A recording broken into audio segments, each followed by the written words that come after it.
రోమీలకు రాయబడిన పత్రిక 12వ అధ్యాయము 1-2 వచనాలు.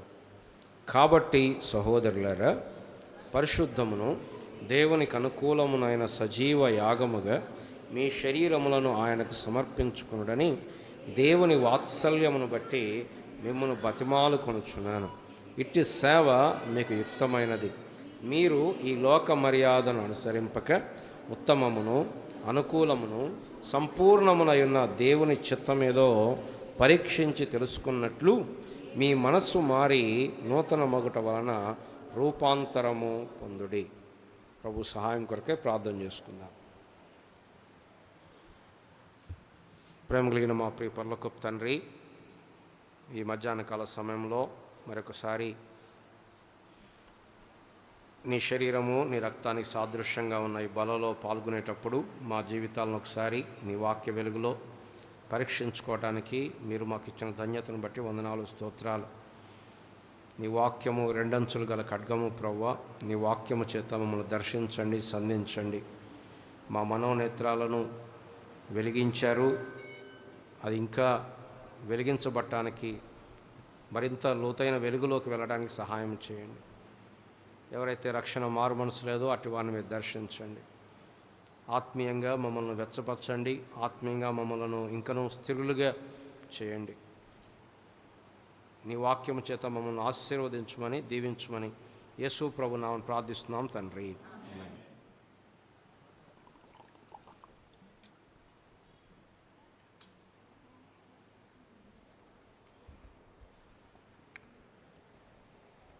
ఉదయకాలం మనం చూసినట్లుగా ఈ రోమా పత్రికలో మొదటి 11 అధ్యాయాల్లో దేవుని సువార్తను పౌలు గారు విశదీకరించాడు. ఈ సువార్తలో ఏం చెప్పాడు అంటే, ఎవరైతే యేసు ప్రభువునందు విశ్వాసం ఉంచుతారో వారు దేవుని చేత నీతిమంతులు అని తీర్పు తీర్చబడతారు. ఈ తీర్పు తీర్చటం అనే పదం న్యాయస్థానంలో వాడే పదం.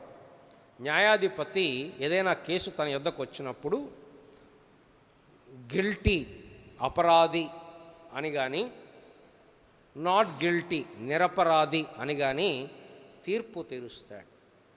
అది అక్కడికి ఒకసారి ముగిసిపోతుంది. కాబట్టి జస్టిఫికేషన్, నీతిమంతులముగా తీర్చబడుట అనేది ఒక్కసారే జరిగేటువంటి ప్రక్రియ. కాబట్టి దేవుడు విశ్వాసము ద్వారా మనల్ని నీతిమంతులుగా తీర్చాడు.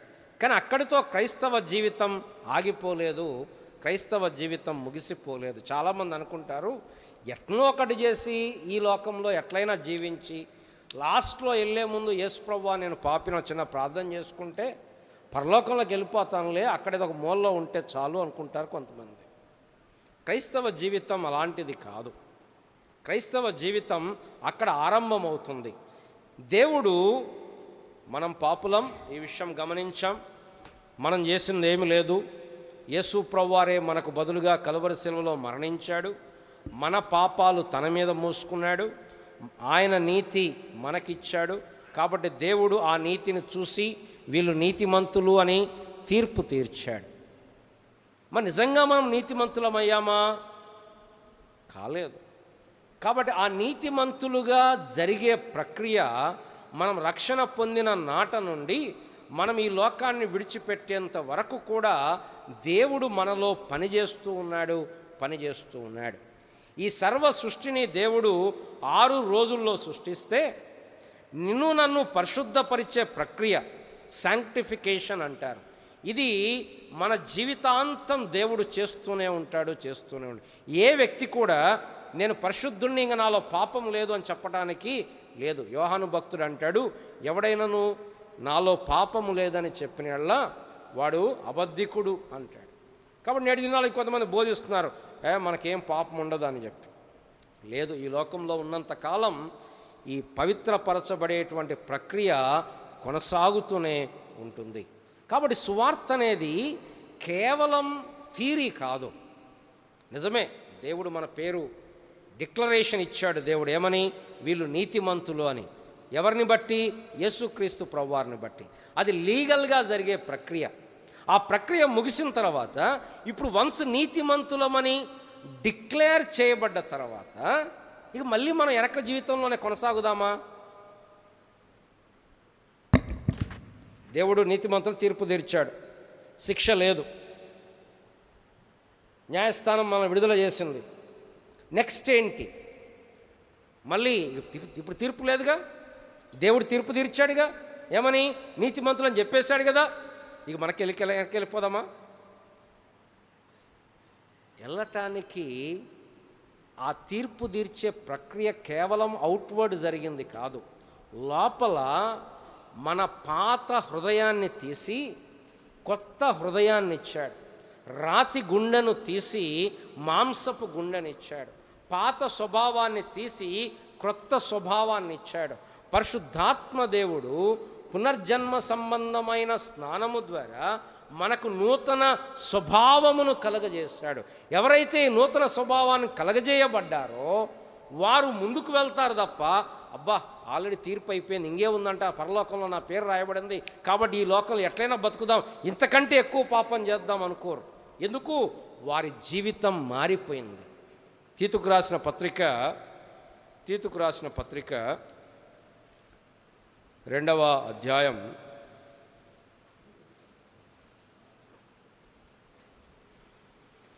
5వ వచనం, మనము నీతిని అనుసరింప చేసిన క్రియల మూలముగా కాక తన కనికరము చొప్పుననే పునర్జన్మ సంబంధమైన స్నానము ద్వారా పరిశుద్ధాత్మ మనకు నూతన స్వభావము. రక్షణ అంటే ఏంటంటే పరిశుద్ధాత్మ దేవుడు మనకు నూతనమైన స్వభావాన్ని కలగజేశాడు. ఈ విషయాన్ని క్రోడీకరించి ఇప్పుడు పౌలు గారు రోమాపత్రిక 12వ అధ్యాయంలోకి వచ్చేసరికి కాబట్టి దేర్ఫోర్ అని ఉంది. ఏం కాబట్టి? మొదటి 11 అధ్యాయాల్లో దేవుడు చేసినటువంటి క్రియంతటిని బట్టి ఇప్పుడు ఏం చేయమంటారు పౌలు గారు అంటే, మనం ఏం చేయాలంటే పరిశుద్ధమును అనుకూలమునైన సజీవ యాగముగా మీ శరీరములను దేవునికి సమర్పించుకునడని మిమ్మును బతిమాలు కొనుచున్నాను. దేన్ని బట్టి? దేవుని వాత్సల్యమును బట్టి. ఎందుకండి? ఇట్టి సేవ మీకు యుక్తమైనది. It is a reasonable service. ఏది యుక్తమైన సేవ? ఏది దేవుడు ఇష్టపడే సేవ? కొంతమంది అనుకుంటున్నారు డబ్బులు ఇస్తే సేవ అనుకుంటున్నారు, ఇంకొంతమంది అనుకుంటున్నారు బాహ్యంగా ఏదైనా చేస్తే సేవ అనుకుంటున్నారు. కానీ బైబిల్లో దేవునికి అంగీకారమైనది, యుక్తమైనది ఏంటంటే మన జీవితములను సజీవ యాగముగా. ఉదయకాలం అనుకున్నాం, పాత నిబంధనలో యాగము అంటే బలి. పాత నిబంధనలో ఏమర్పించేవారు? యానిమల్స్, మేకలు, గొర్రెలు, ఎద్దులు, వాటిని చంపి ఆ చనిపోయినటువంటి దేహాన్ని లేకపోతే శవాన్ని ఆ బలిపీఠం మీద పెట్టి అర్పించేవాళ్ళు. ఇప్పుడు కొత్త నిబంధనలో చెప్తున్న బలి ఏంటంటే, కొత్త నిబంధనలో ఆ బలులు కాదు. ఏ బలులు ఇవి?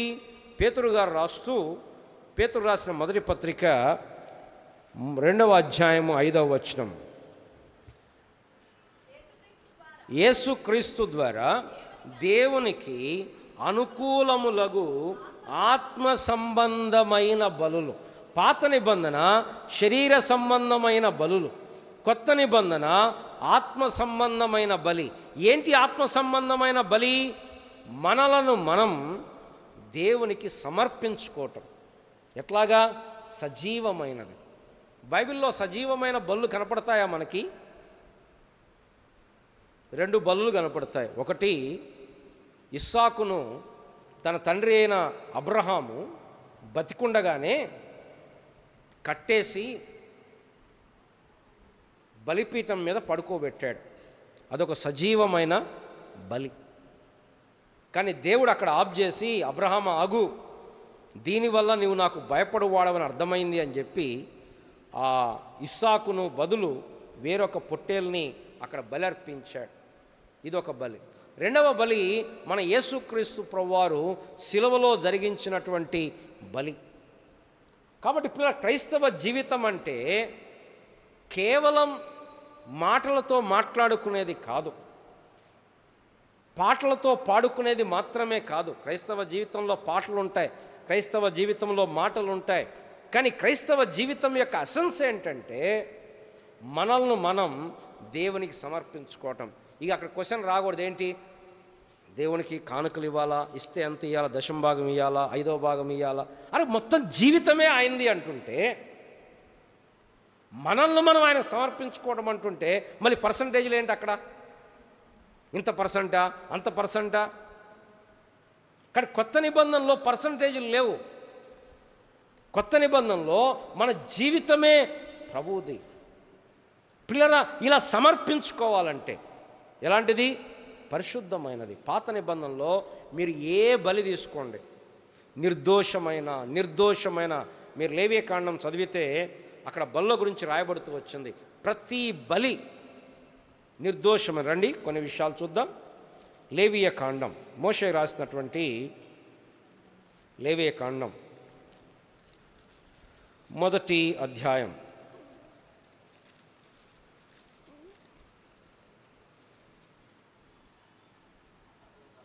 3వ వచనం. అతడు దహన బలి రూపముగా అర్పించినది గోవులలోనదైన యెడల నిర్దోషమైన. కాబట్టి అర్పణ దేవునికి తెచ్చినప్పుడు ఏం కావాలంటే నిర్దోషమైన అర్పణ కావాలి. ఇక ఏ బలనా తీసుకోండి, మీరు తర్వాత చదువుకుంటూ వెళ్తే ప్రతి చోట నిర్దోషమైనది. మీకు గుర్తుందా, మలాకీ గ్రంథం మనం ధ్యానం చేస్తున్నప్పుడు మలాకీలో దేవుడు వారి మీద చేసిన ఎలిగేషన్ ఏంటి అంటే, వాళ్ళు గుడ్డిదాన్ని, కుంటిదాన్ని, లోపము గలదాన్ని బలిగా అర్పిస్తున్నారు. మందలో మగది ఉండగా ఆడదాన్ని తీసుకొచ్చి అర్పిస్తున్నారు. అంటే దేవునికి ఎలాంటి అర్పణ కావాలంటే పరిశుద్ధమైన ఘనమైన అర్పణ.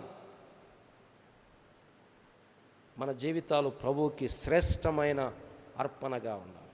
రెండవదిగా, ఈ పిల్లలకు చెప్పాలి, మీరు మెసేజ్ మధ్యలో అట్లా రాకూడదు అని చెప్పాలి మీరు. రెండవదిగా, ఈ బలి అర్పించినప్పుడు పిల్లరా అనుకూలమైన అర్పణ. దేవుడు మనం పాత నిబంధనలో కానీ కొత్త నిబంధనలో కానీ చూసినప్పుడు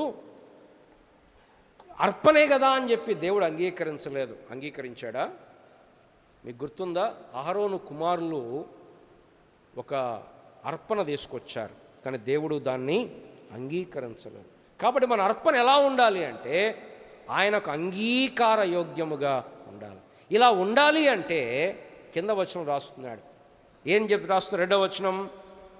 రెండవ వచనం, మీరు ఈ లోక మర్యాదను అనుసరింపక ఉత్తమమును అనుకూలమును సంపూర్ణమైన దేవుని చిత్తమేదో పరీక్షించి తెలుసుకున్నట్లు మీ మనస్సు మారి నూతన మగుట వలన రూపాంతరము పొందుడి. కాబట్టి 2 వాక్యాలు కలిసి చదివినప్పుడు ఇక్కడ నుంచి ఎక్కడ ఎంటర్ అవుతున్నాం? 11వ అధ్యాయం వరకు దేవుడు ఏం చేశాడో చెప్పాడు. ఇక 12 నుండి మనం ఏం చేయాలో చెప్తున్నాడు. ఈ 2 వచనాలు ఇంట్రడక్షన్ ఇచ్చి 12వ అధ్యాయం 3 నుంచి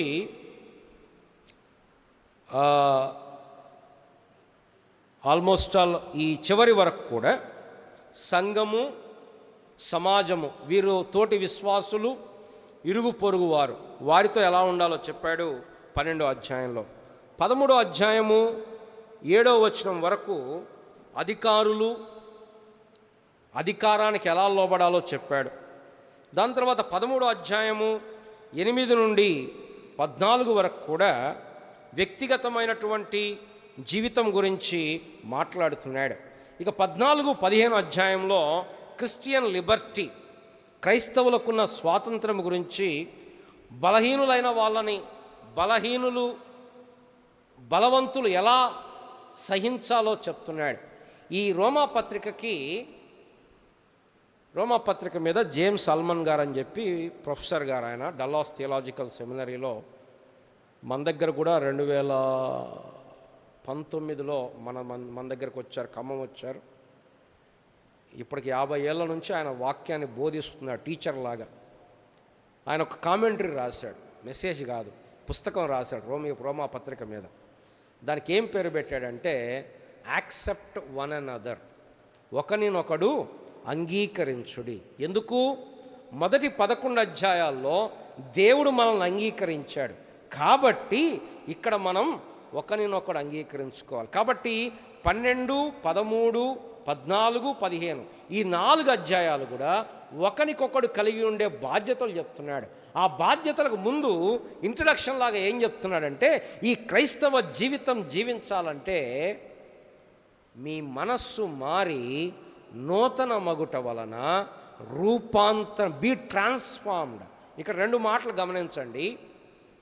లోక మర్యాదను అనుసరింపక, do not be conformed, confirm కాదు, కన్ఫార్మ్డ్, బట్ బీ ట్రాన్స్ఫార్మ్డ్. లోక మర్యాదను అనుసరింపక. మనము ఈ లోకంలో జీవిస్తున్నాం. బైబిల్లో లోకం అనేది మూడు విధానములలో వివరించబడింది. లోకము అంటే సర్వ సృష్టి, దేవుడు లోకాన్ని సృష్టించాడు. రెండవది, దేవుడు లోకమును ప్రేమించను అంటే అర్థం లోకములో ఉన్న ప్రజలను దేవుడు ప్రేమించాడు అని. ఇక మూడవది ఏంటంటే లోకములో ఉండేటువంటి విధానం. ఏంటి లోకములో ఉండే విధానము? యోహాను భక్తుడు అంటే లోకమునైనను లోకములో ఉన్న వాటినైనా ప్రేమింపకుడి. లోకములో ఉన్నదంతయు శరీరాశ, నేత్రాశ, జీవపు డంబము.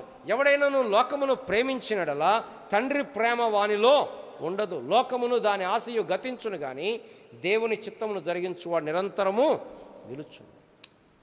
లోకము మన చుట్టూ ఉండే లోకం ఇది ప్యాసివ్ లోకం కాదు. అంటే ఏంటి? మనల్ని ఏమీ పట్టించుకోకుండా తన పని తాను చేసుకునే లోకము కాదు ఇది. ఈ లోకము ఎవరిలో ఉంది? ఈ లోకం ఇది ఎవరు లోకాధికారి? ఎవరు? సాతానుడు. యేసుప్రభు అన్నాడు, ఈ లోకాధికారి వచ్చుచున్నాడు.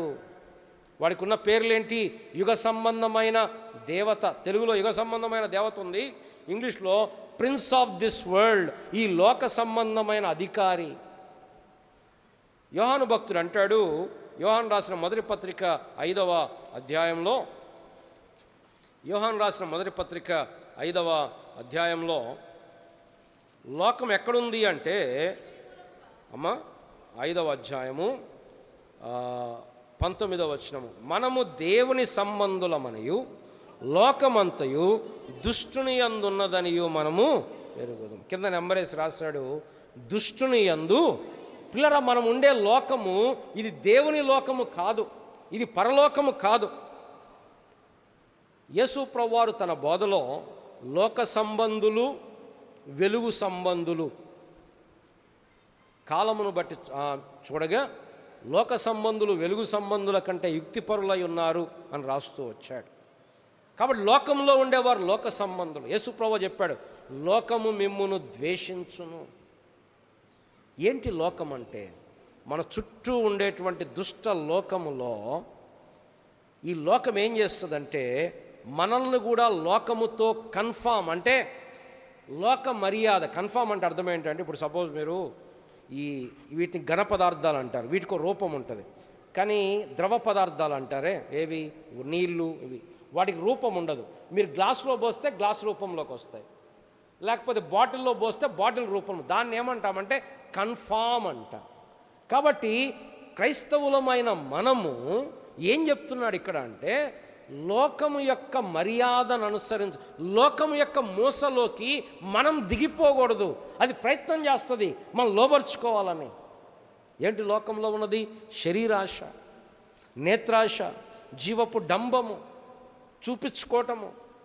ఎక్కడ చూడు మన ఫోటో ఉండాలా, మన పేరు ఉండాలా, మన బిరుదులు ఉండాలా, మన క్వాలిఫికేషన్ ఉండాలా, చిన్న పని చేసామా పెద్ద ఫ్లెక్సీ ఉండాలా. ఏంటిది? చూపించుకోవటం. ఇప్పుడు సోషల్ మీడియాలో చూడండి నేను ఎంత అందంగా ఉన్నానో, చూడండి నేను ఎంత బాగా చేస్తున్నానో, చూడండి చూడండి చూడండి నన్ను చూడండి నన్ను చూడండి. లోకంలో పెచ్చు మీరిపోయింది. వయసు భేదం లేదు, స్త్రీ పురుష భేదం లేదు, పిల్లలు వృద్ధులను లేరు, అందరూ చూడండి మమ్మల్ని, చూడండి మమ్మల్ని, చూడండి మమ్మల్ని. శరీరాశ, నేత్రాశ.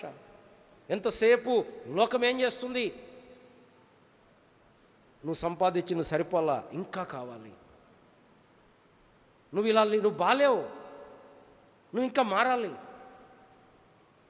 చాలాసార్లు మనం ఏమైపోతున్నామంటే ఇతరులతో కంపేర్ చేసుకున్నంతకాలం బాగానే ఉంటాం. ఎప్పుడైతే కంపారిజన్ వస్తుందో ఉన్న ఆనందం అంతా పోతుంది. సపోజ్ ఇప్పుడు నన్ను మా మేనేజ్మెంట్ వాళ్ళు పిలిచి, బాబు నువ్వు ఉద్యోగం చేస్తున్నావు కదా, బాగా చేస్తున్నావు, నీకు ఎంత కావాలో అడిగారు అనుకోండి, ఇంక్రిమెంట్ ఎంత కావాలో అడిగారు. ఆలోచించి 7,000 అయితే బాగానే ఉంటుంది, సరే 10,000 చెప్దాంలే అనుకున్నాం. సో 10,000 చెప్పాను. సరే వాళ్ళు ఆలోచించుకున్నాం, పని చేస్తాం బాబు, నీకు 15,000 ఇస్తున్నాం అన్నారు అనుకోండి. ఇక అసలు దేవుడు ఎంత స్తోత్రం, దేవుడు చూసా, మనిషి పని చేస్తే, కష్టపడి పని చేస్తే ఫలితం ఉంటుంది, ఇంటికి స్వీట్లు తీసుకొస్తాం, అంతా పంచుకుంటాం, హ్యాపీగా ఉంటాం. ఓ 2 రోజుల తర్వాత తెలుస్తుంది ఏంటంటే నా పక్కన ఉన్న ఆయనకి 20,000 ఇచ్చారండి. ఇప్పుడు ఇంతే ఇక అసలు, అంటే ఇప్పుడు నాకు వచ్చింది కాదు, నా పక్కన వాళ్ళకి ఎక్కువ వచ్చింది. లోకంలో జరిగేది ఇదే. మనం సంతోషంగా లేము, కారణం ఏంటి తెలుసా? మనకు లేదని కాదు, వాళ్ళకు ఉంది అని, వాళ్ళకు మనకంటే ఎక్కువ ఉంది అని. ఇది లోకము. ఈ లోకంలో ఇద్దరు కలుసుకున్నా ఏం మాట్లాడుకుంటారు చెప్పండి? లోకస్తులు ఇద్దరు కలుసుకుంటే డబ్బు గురించి మాట్లాడుకుంటారు. ఎంత సంపాదించుకున్నాం, ఎన్ని ఇల్లులు ఉన్నాయి, ఎంత బ్యాంక్ బ్యాలెన్స్ ఉంది, ఎంత బంగారం ఉంది, లేకపోతే ఎంతమందికి నువ్వు తెలుసు, ఎంత ఇన్ఫ్లుయెన్స్ ఉంది. ఇది లోకం. క్రైస్తవులమైన మనము ఆ లోకంలో పడి వాళ్ళతో కొట్టుకొని పోవడానికి లేదు. నిజంగా చెప్పాలంటే లోక స్నేహము దేవునితో వైరమని మీరు ఎరగరా? ఎవడు ఈ లోకముతో స్నేహము చేయగోరునో వాడు దేవునికి శత్రువగును. లోకం ఏం చేస్తుంది? చూపిస్తూ ఉంటుంది. లోక మర్యాద, జనాలు రోజు ఫ్యాషన్ మారిపోతుంటుంది. సంవత్సరాలు గడిచే కొద్ది ఫ్యాషన్లు మారిపోతుంటాయి, డ్రెస్సులు మారిపోతుంటాయి, హెయిర్ స్టైల్స్ ఏంటయ్యా అంటే ఫ్యాషన్. ప్రజలు కూడా దాంతోపాటు పరిగెత్తుతూ ఉన్నారు. ఏం ఆలోచించట్లే, కంఫర్టబుల్ ఉన్నాయా లేవా, ఇవి నాకు సరిపోద్దా లేదా ఏం ఆలోచించట్లా. అందరూ వేసుకుంటున్నారు, మనం కూడా వేసుకోవాలా. అందరూ చేస్తున్నారు, మనము చేసుకోవాలా. లేరా పౌలు గారు ఇక్కడ ఏం చెప్తున్నాడంటే, మీరు ఈ లోక మర్యాదను అనుసరింపక ఏం మారాలి? మీ మనస్సు మారి నూతన మగుట వలన రూపాంతరం పొంది. పిల్లల క్రైస్తవ జీవితం అంటే బట్టలు మారటం కాదు. క్రైస్తవ జీవితం అంటే కూర్చోండి, మీరు కూర్చోండి, కూర్చోండి.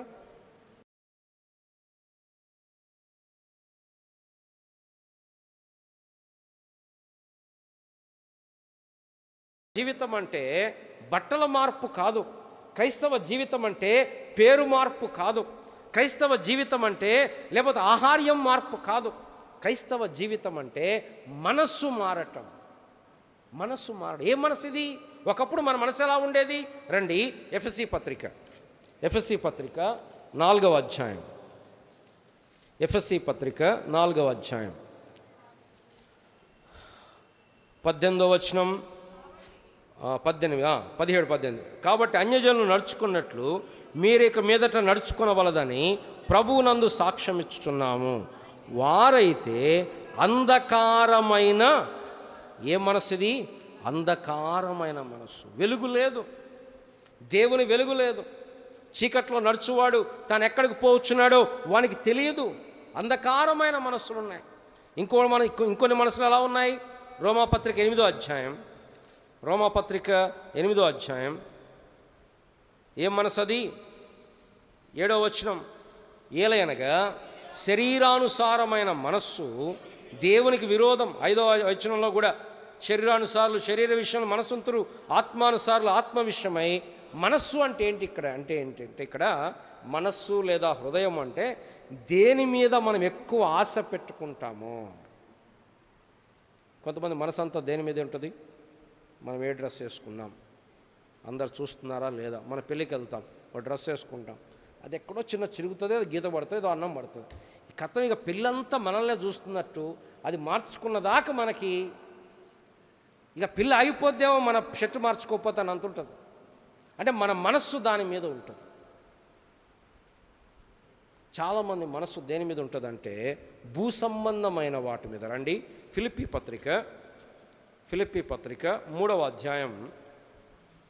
ఫిలిప్పీ పత్రిక 3వ అధ్యాయం 19వ వచనం. నాశనమే వారి అంతము, వారి కడుపే వారి దేవుడు, వారు తాము సిగ్గుపడవలసిన సంగతుల మీద అతిశయపడుచున్నారు. భూ సంబంధమైన వాటి మీద మనసంతా దేని మీద అంటే భూ సంబంధమైన వాటి మీద. కొలస్సీ పత్రిక మూడో అధ్యాయం మొట్టమొదటి వచనం, మీరు క్రీస్తుతో కూడా లేపబడిన వారైతే పైనున్న వాటిని వెదకుడి, అక్కడ క్రీస్తు దేవుని కృపార్షున కూర్చుని ఉన్నాడు. పైనున్న వాటి మీదనే కానీ భూ సంబంధమైన వాటి మీద మనసు ఏలయనగా మీరు. ఈ మనస్సు మారటం అనేది జరిగితే ఏమవుతుంది తెలుసా? భూ సంబంధమైన వాటి మీద మనసు ఉండదు, మనసు పరసంబంధమైన వాటి మీద. ఇది మనసు మారటం అంటే. ఇక్కడ క్రైస్తవ జీవితం అంటే చర్చికి వచ్చినంత మాత్రాన అందరూ క్రైస్తవులు కారు, పేరు మార్చుకున్నంత మాత్రాన క్రైస్తవులు కారు. కొంతమంది అనుకుంటారు బాప్తిసం తీసుకుంటే మునిగితే క్రైస్తవులం అనుకుంటారు. ఆ బాప్తిస్వానికి అర్థమేంటి? నేను లోకానికి చనిపోయినాను అని లోపల జరిగిన దాన్ని బయట అందరికీ చెప్పటం. పౌలు గారు అన్నాడు, లోకమునకు నేనును నాకు లోకమును సిలువ వేయబడి ఉన్నాను. జీవించువాడను నేను కాదు, క్రీస్తే నాయందు జీవిస్తున్నాడు. లోకముతో సంబంధం లేదు. ఇది మనస్సు మారటము అంటే. పిల్లరా, ఇక్కడ పౌలు గారు ఈ ప్రజలను దేవుడు ఇంత గొప్ప కార్యము చేస్తే, నీ పాపములు క్షమించి నీ కొరకు కల్వరి శిలువలో రక్షణ సిద్ధపరిస్తే ఇంకా ఎన్ని రోజులు లోకముతో కన్ఫామ్ అయిపోతావు? లోక మర్యాదను అనుసరిస్తావు. లోకస్తులు ఎడిపోతున్నారో అటు వెళ్ళిపోతున్నావు. లోకస్తులు ఆలోచించినట్టు ఆలోచిస్తున్నావు. నీ లోక సంబంధమైనటువంటి జీవితంలోనే ఉన్నావు, కానీ ఆత్మ సంబంధమైన జీవితంలోకి రావు. ఎంతసేపు లోక సంబంధమైన ఆలోచనలే. ఏంటి లోక సంబంధమైన ఆలోచనలు? ఏమి తిందాం, ఏమి త్రాగుదాం, ఏం ధరించుకుందాం, రేపేంటి, వచ్చే సంవత్సరం ఏంటి, 10 సంవత్సరాల తర్వాత ఏంటి, ఏం జరుగుద్దాం మనకు తెలుసా? అసలు మనమే ఉంటామో లేదో తెలియదు. ఓ అమ్మ 10 సంవత్సరాల తర్వాత ఏంటి, 20 సంవత్సరాల తర్వాత ఏంటి, 50 సంవత్సరాల తర్వాత ఏంటి? ఇది లోకం. ఇక్కడ పౌలు గారు ఇక్కడ వారిని హెచ్చరిస్తున్నాడు, బతిమలాడుతున్నాడు. మీరు లోక మర్యాదను అనుసరించకండి, లోకస్తులు నడిచినట్టు నడవకండి. పిల్లలు, ఒక్కసారి మన జీవితాలు పరీక్ష చేసుకుందాం.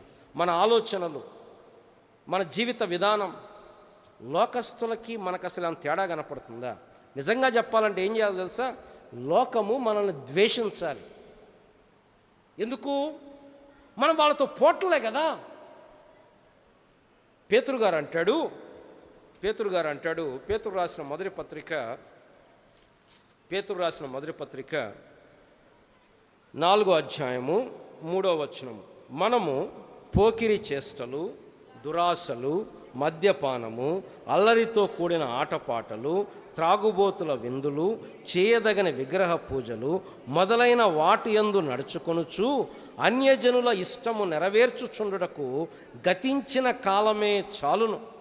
అపరిమితమైన ఆ దుర్వ్యాపారమునందు తమతో కూడా మీరు పరిగెత్తకపోయినందుకు వారు ఆశ్చర్యపడుచు మిమ్మల్ని దూషించుచున్నారు. నిజంగా ఎవరన్నా మనం దూషిస్తున్నారా?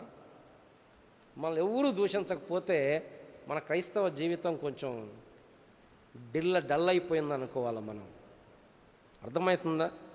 మన చుట్టూ ఉండేవాళ్ళు మనల్ని దూషించకపోతే, మనం వాళ్ళకి అర్థం కాకపోతే, మనం కూడా వాళ్ళలాగానే చేస్తున్నాం అనుకోండి, ఇంకా ఆ కాన్ఫ్లిక్ట్ ఎక్కడది? ఇంకా ఎప్పుడు కాన్ఫ్లిక్ట్ వస్తుంది? వాళ్ళు అడుగుతారు పోదామని, నేను రాను అంట. ఎందుకు రారు? అక్కడ స్టార్ట్ అవుతుంది. అందరూ చేస్తున్నారు, మీరెందుకు చేయరు? పౌలు గారు అడుగుతున్నది అదే. ఎక్కడ ఏం మారాలయ్యా అంటే మనస్సు మారాలి. కానీ చాలాసార్లు మనం క్రైస్తవులు అని చెప్పుకుంటాం, దేవుని బిడ్డలు అని చెప్పుకుంటాం, కానీ పాతవి అలానే స్తంభాలు అయిపోయి ఉంటాయి. పెళ్లి కార్డులు ఇవ్వాలంటే పసుపు రాయాలా? ఒకవేళ పసుపు కాకపోయినా వాళ్ళు ఏదో ఒక ఈ బియ్యం తలంబ్రాలు పెడతారు కాబట్టి మనం అవి పెట్టకపోయినా ఏం చేయాలి? ప్లాస్టిక్ బాల్స్ పెట్టాలి కదా. అంటే ఏదో ఒకటి వాళ్ళలాగా, ఆ పేరుకేమో పూర్తిగా వాళ్ళని కలిపి వాళ్ళని తీసేసినట్టు కాదు, బట్ ఏదో ఒకటి మొత్తానికైతే ఉండాలి. ఇట్లా వేయాలి, అట్లా వేస్తేనే అది అందరు దీవించినట్టు. అంటే ఎక్కడికంటే మనం ఆ కాంప్రమైజ్ అయిపోతున్నాం. వాస్తు పాటించేవాళ్ళం, దినాలు పాటించేవాళ్ళం, రోజులు పాటించేవాళ్ళం, ఇది క్రైస్తవ జీవితంలో లేదు, అది లోక సంబంధమైన జీవితం. మనస్సు మారాలి అంటే అర్థం మన కోరికలు. ఒకప్పుడు లోకం అంటే మనకిష్టం, ఇప్పుడు లోకంలో ఉండేది మనకిష్టం లేకూడదు. ఎలా మారుతుంది అంటే ప్రభు దగ్గరికి వచ్చినప్పుడు ఆయన మారుస్తాడు. కొన్నిసార్లు మనం మారుతాం, కానీ చిన్న చిన్నగా ఏమైపోతుంటామంటే ఆ వేడి తగ్గిపోద్ది, కాంప్రమైజ్ అయిపోతాం, చల్లారిపోతాం. కనుక పౌలు గారు ఇక్కడ మరొకసారి మన జ్ఞాపకం చేస్తున్నాడు మన శరీరములను. ఎందుకు మన శరీరాలు కూడా, మన ఆత్మలు ఒక్కటే కదా. శరీరం ఎందుకు అంటే మన ఆత్మ ఉండేది శరీరంలో. మీ దేహములు పరిశుద్ధాత్మకు ఆలయమై ఉన్నాయి. మన దేహాన్ని ఎలా పడితే అలా వాడటానికి లేదు, ఎక్కడికి పడితే అక్కడికి, లేకపోతే ఎలా పడితే అలా చేయడానికి లేదు. కారణం, మీరు విలువ పెట్టి కొనబడినవారు కనుక మీ దేహములతో ఆయనను మహిమపరచండి. మీ దేహమును పరిశుద్ధంగా కాపాడుకోండి, పవిత్రంగా కాపాడుకోండి. ప్రభు కొరకు ప్రత్యేకంగా జీవించటం. ఇది ఎప్పుడు జరుగుద్ది అంటే మన మనస్సు మారి నూతన మగుట వలన రూపాంతరం పొందితే. ఇక్కడ కూర్చున్న వాళ్ళు ఇక్కడ మారు మనసు పొందకపోతే, రక్షణ పొందకపోతే, నీ మనస్సు మారాలి. మారాలి అంటే ఆయన దగ్గరకు వచ్చి నీ పాపములు ఒప్పుకోవాలి. నీ మనస్సు నూతనమైన మనస్సుగా దేవుడు చేయగలుగుతాడు. నీ హృదయాన్ని మారుస్తాడు. నీ పాత రోత హృదయాన్ని తీసేసి నూతనమైన హృదయాన్ని ఇస్తాడు. రక్షణ పొందిన మనం మరొకసారి మన జీవితాలు పరీక్ష చేసుకుందాం. నిజంగా మనం చెప్పగలుగుతామా మన జీవితాలు ప్రభు కొరకు యాగముగా?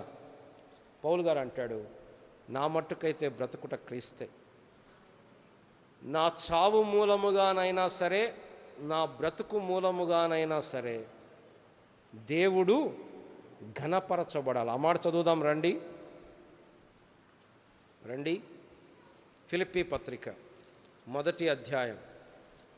ఫిలిప్పీ పత్రిక 1వ అధ్యాయం 19-20 వచనాలు. మరియు నేను ఏ విషయంలోనూ సిగ్గుపడక ఇప్పటి వలనే ఎప్పుడునూ పూర్ణ ధైర్యంతో బోధించటం వలన నా బ్రతుకు మూలముగానైనను సరే, చావు మూలంగానైనా సరే, క్రీస్తు నా శరీరమందు, that should be the ultimate goal.